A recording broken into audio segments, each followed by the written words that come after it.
recording, I think. Let me just quickly start this and share my screen. So yeah, just sharing my journey in CFA basically as a volunteer.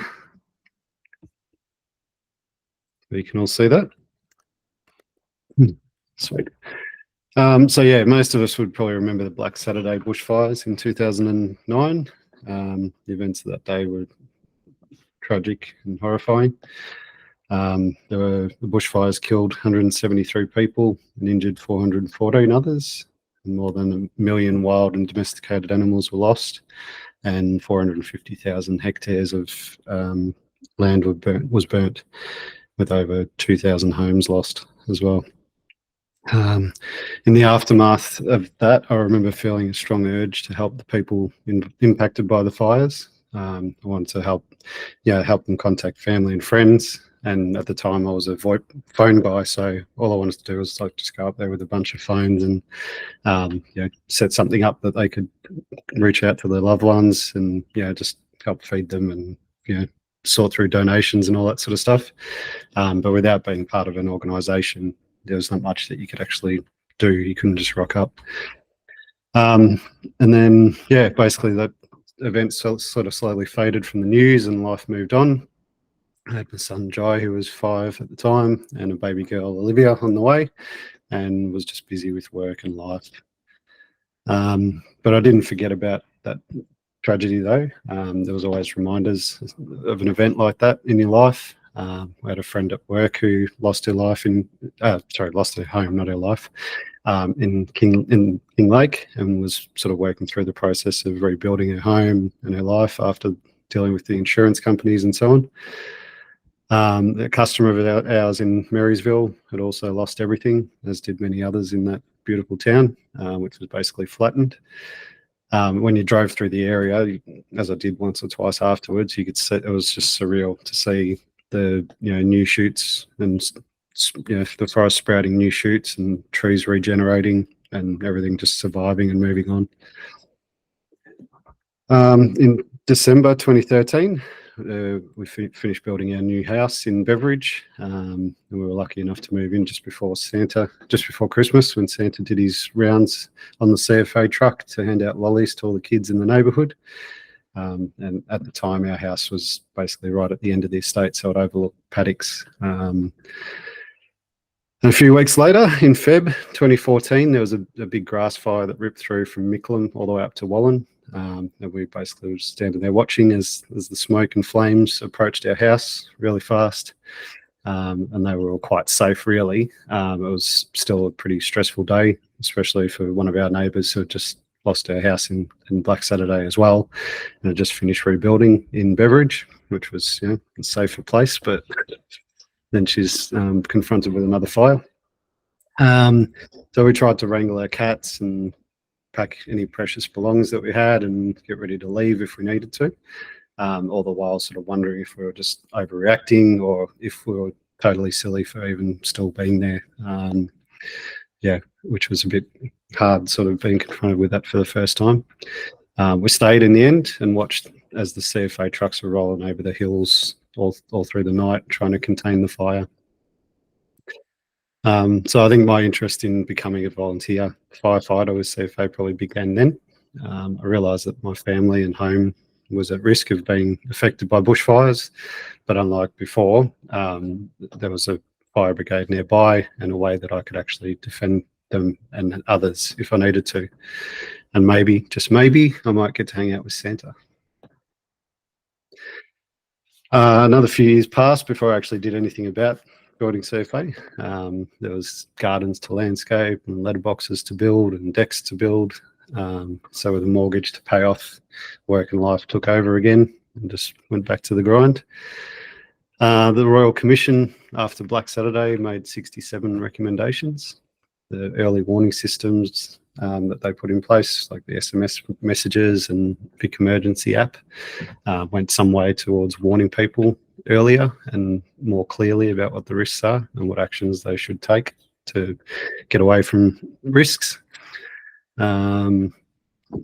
And yeah, around 2016, I went to a technology conference, a convention, and I was able to have a quick tour of this cool mobile incident management truck that they had put together.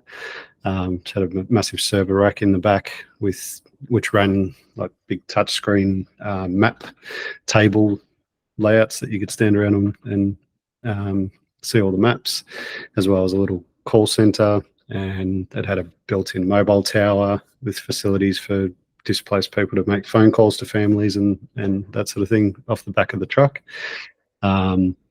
which was basically exactly what I wanted to do after Black Saturday. It just helped them sort of get in contact with the people they needed to. And the truck also had a drone that could deploy from a tray at the back to give a bird's eye view of incidents as well.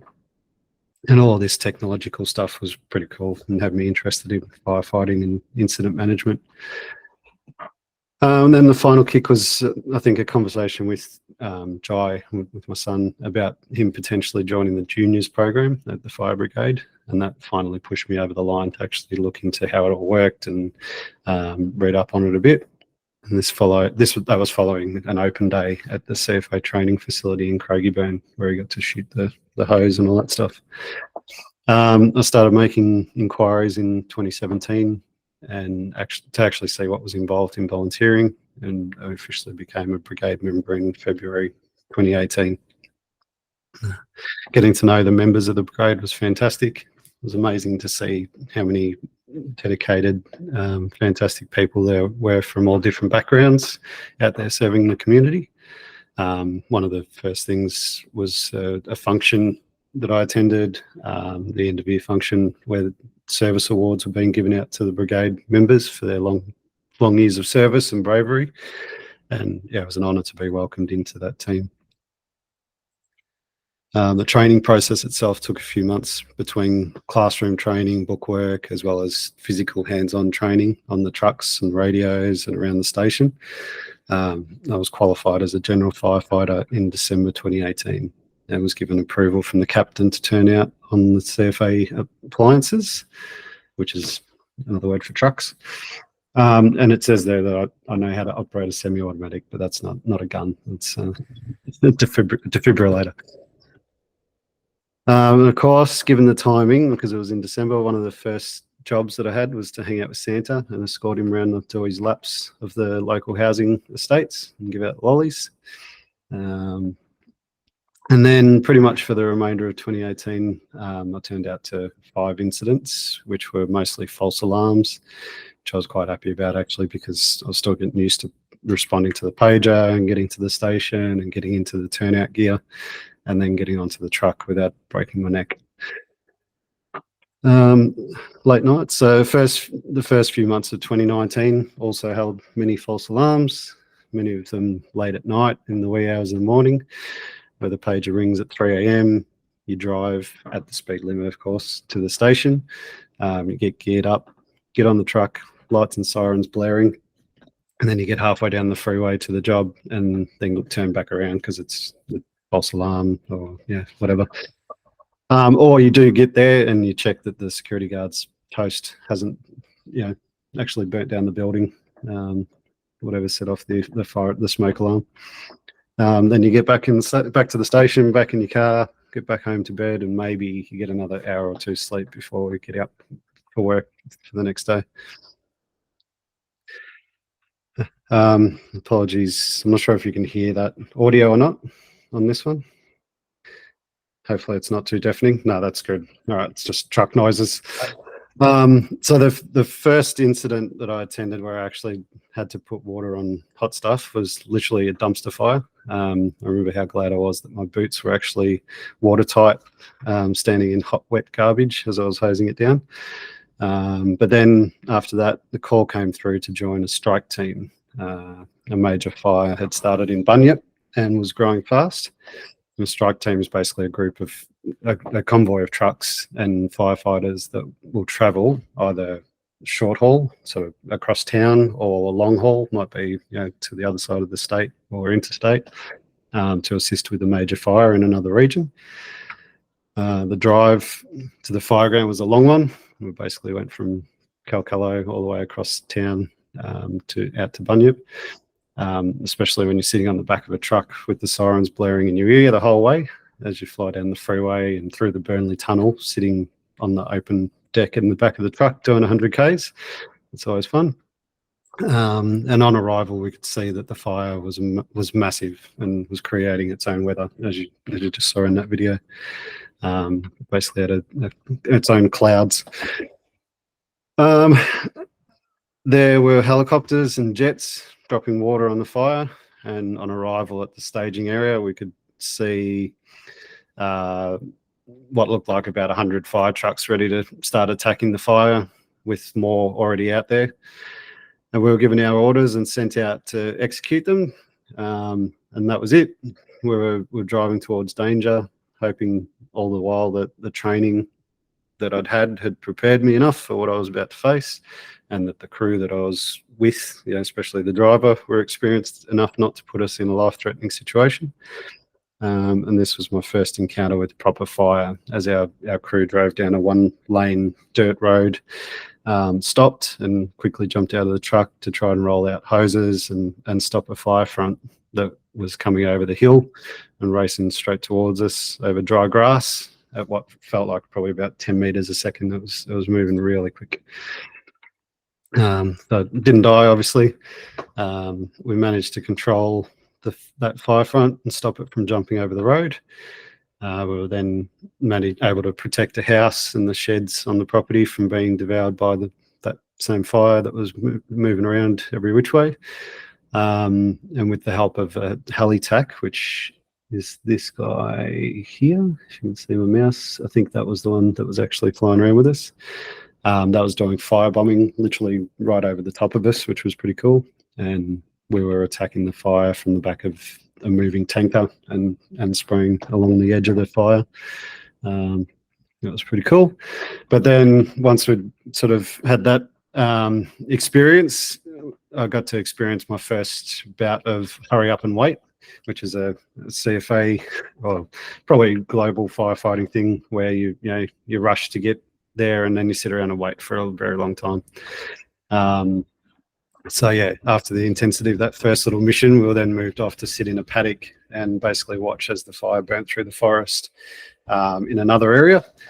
And we were deployed there so that we're in a strategic position in case the fire did come out of the forest and threaten key infrastructure, which I'm not sure if you can see in any of the photos there, but there was high power transmission lines, which would have taken down power for half of Victoria if they'd burnt. So obviously we were sat there for a reason, but yeah, it's very frustrating to sit there and just watch the fire burn while you're doing nothing. One thing CFA does do pretty well, though, is feed their volunteers. So when we were done waiting around, we got back to the staging area and had a meal before the next replacement crew came to change over and take over the trucks, and we got sent home in the car. And then, yeah, all up in 2019, I turned out to about 64 incidents. There was a mixture of false alarms, illegal burn-offs, grass and scrub fires started by either lightning or fireworks. Good old New Year's Eve fireworks, they're always fun. There was a chimney that caught on fire in someone's house, a chemical hazard scare, a car accident where a van had tipped over on the side and 2 passengers needed to be cut out with the help of the SES. And then the other thing that I did that year was a big burn-off in Mernda, which was a coordinated, controlled burn-off to reduce fuel. And that was a great learning experience. We were much more actively engaged in both lighting the fire and sort of controlling the activity of the fire with strategic backburning, control lines, and that sort of thing. And then, yeah, we got into the next big event. So in 2019, Australia faced the next big fire event called Black Summer, with fires that burn across first Queensland, then New South Wales, then Victoria, and huge fires basically right across the country. As you can see, the death toll from the actual fires there was a little bit better. It's still not great for anyone to lose their lives, but I think the warning systems that were put in place definitely had a bit of an impact, reducing that. but there were 400 deaths apparently from smoke as well from those fires, because it was just smoke blanketing the whole country effectively. So again, I was part of another strike team. Strike teams were sent from all over the country basically to help try and control the fires. Let me just try and mute this video quickly so I can't hear myself think. So yeah, I was part of a strike team that was flown up by the Air Force in a Hercules C-130 transport plane to help out around Grafton. We performed an engines running offload, or an ERO, which is where you basically do like in Avatar, you grab your bags and grab your stuff and you run out the car, or you walk, you don't run, but you walk out the cargo door at the back of the plane while the engine's still running, and then basically the plane turns around and takes straight off again with the crew onto whatever they've got going on next.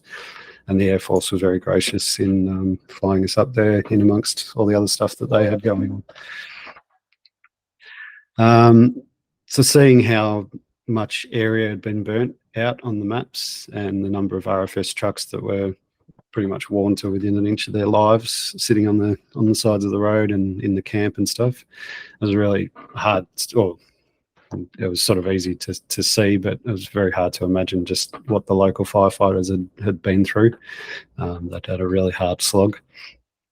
The long haul strike team involves some long tiring days with lots of hard work and just as much hurry up and waiting.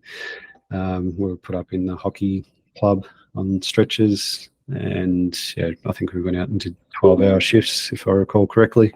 So we were sort of on either day or night and out and about patrolling and working on helping RFS wherever we could. And I learned a lot on the strike teams, really embedded my knowledge of the trucks and various different appliances, newer trucks, older trucks, etc., and just gave me confidence across a wide range of tasks and yeah, appliances. And yeah, the experience you gain from mixing with firefighters from different brigades and different varying levels of experience and knowledge is invaluable. You get some of the wise old souls that have been around since day dot. It's this quick video of us putting in a backburn from the road, or the RFS basically went along and lit it up, and we were basically just stationed there to stop the fire in case it hit the power poles, but basically we wanted to let everything else burn. But yeah, that was pretty intense heat and yeah, pretty intense experience, sort of witnessing that all go up and just how quickly it went up.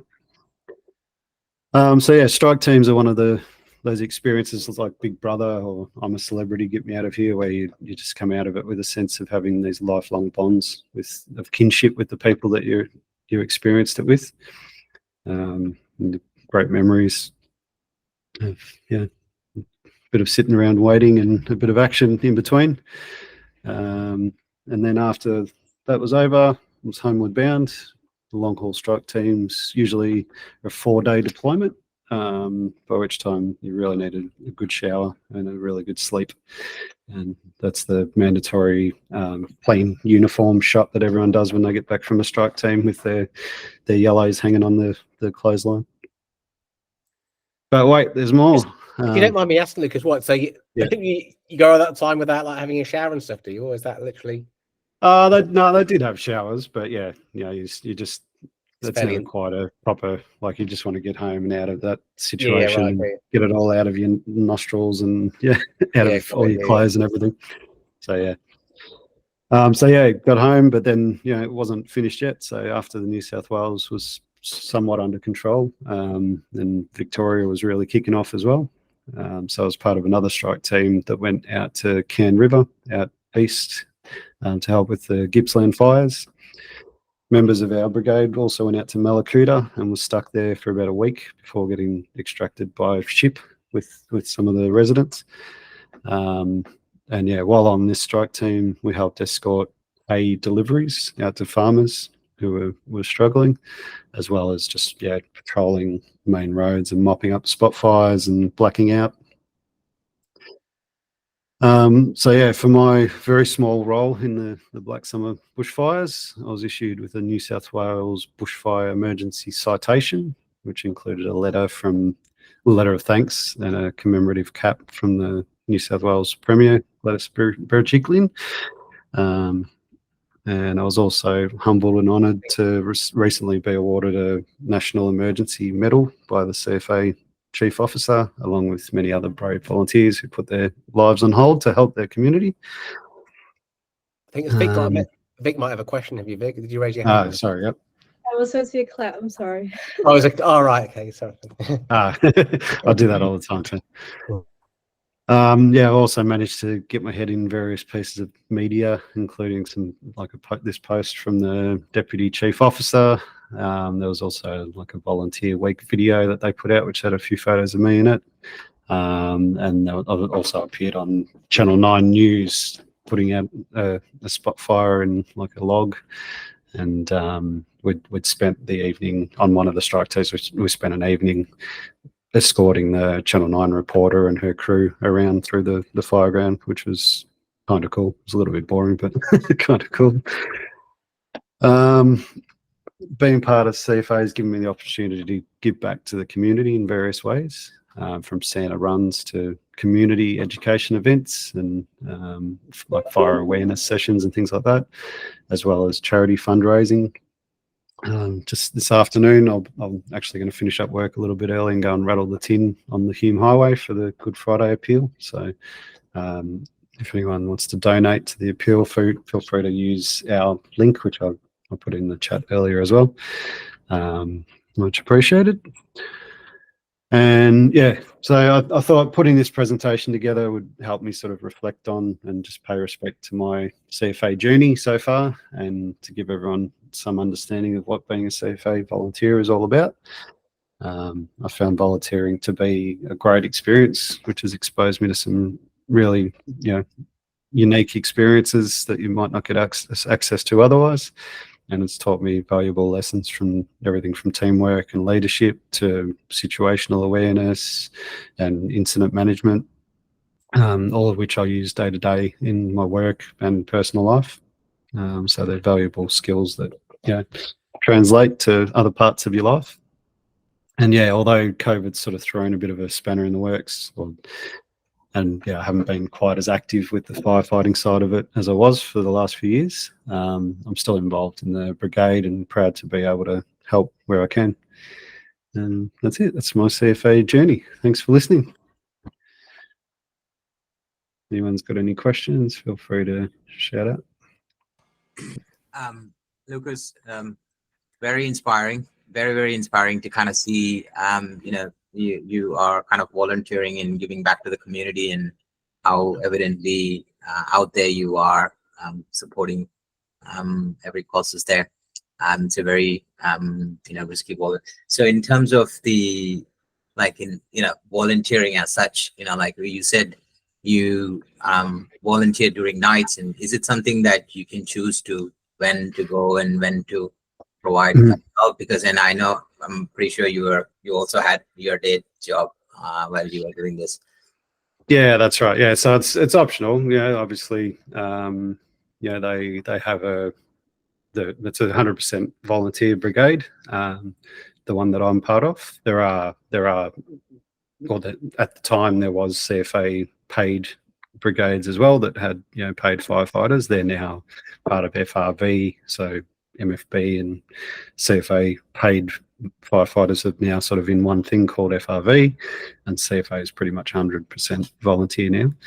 But yeah, it's optional. So if you've got stuff on, if you're not in the position to turn out, or you're just about to get up and go to work, and you can't spend potentially 2 or 3 hours on a fire ground before you go to work, if you've got something important on, then you just say you're not coming. There's on the Pager app, you can say whether you're attending to. We've actually got 2 stations, one in Calcalo and one in Beveridge, so you can mark which station you're going to, or if you're not going to attend. And then it's just a matter of if they get enough people to get on a truck and get out the door, they do. Otherwise, generally when the pages go out, it will go out to various different brigades in the area. So if you can't get a truck out the door, the next brigade over the way in the next suburb might get one out the door, sort of thing. But yeah, if there's no volunteers available, then there's no volunteers available pretty much. But we're sort of lucky that we're right on the fringe of the metro and regional border.